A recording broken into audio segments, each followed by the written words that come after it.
गणपतवाणी विडी पिताना चावायचा नुसतीच काडी आणि म्हणायचा मनासीच की या जागेवर बांधीन माडी. काडी चावून बिना बाडीचं मेलं, पण विचार जन्मभर केला. आळसातला आळशी असू द्या. म्हशीचा कळप रवंत करीत चरून आला म्हणजे जायचा त्याच्या दारापुढून एक गोल शिंगाची म्हैस होती बरं का संतोष महाराज. त्यानं विचार केला या शिंगात डोकं लटकल का.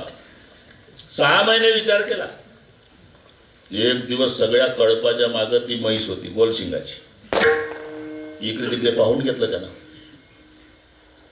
जे टाकली उडी म्हशीच्या शिंगात मुंडकं लटकवलं. आता म्हैस म्हणजे विश्वामित्राच्या फॅक्टरीतला माल, बेअकली जनावर.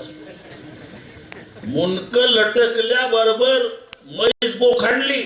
तुमच्या भाषेत काय उधळली, इकडून बोखांडली म्हणतात. वा वा, अरे आमचं कीर्तन इकडच्या भाषेत पाहिजे हो, तेव्हा जमते. तुमच्याकडचं नाही. तुला मला कशाला काय रे येईन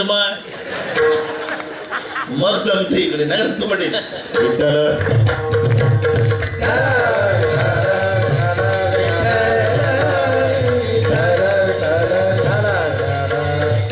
जाऊ दे आता, तिकडे पुण्याला गेलो म्हणजे आम्ही शुद्ध बोलतो, पण थोडीशी मजा करू द्या. 1-2 दिवस इकडे काय बोखांडली तसंच सिंगात वाव वाव वाव वाव करत गेली रोडवर. तिथं मुंडका आसडलं आणि हे खाली पडलं. याचं डोकं फुटलं, रक्तबंबाळ झालं. 10-20 माणसं भोवतालची गोळा झाली. का मूर्खा, म्हशीच्या शिंगात डोकं घालतात का रे कुठं? अरे म्हशीच्या शिंगात डोकं लटकवायच्या आधी विचार तर केला पाहिजे होता. तो म्हणला का 1-2 दिवस केला का? 6 महिने केला आणि मग डोकं घातलं. अरे का पण डोकं फुटलं ना, फुटू दे म्हणला, पण संशय मिटला ना. मी का सांगतो, तू कोवार आहे. आणि हे कीर्तन तिकडे नाही करत बरं का मी. तुकोबारायने ही समाजाची नाडी ओळखली की जन्माला आल्यापासून मरेपर्यंत माणूस कोणता ना कोणता विचार करतोच. नाडी ओळख. महाराज म्हणले बाबा जन्माला आल्यापासून मरेपर्यंत कोणता ना कोणता विचार करताच ना. हो महाराज. अरे मग कोणता ना कोणता विचार करण्यापेक्षा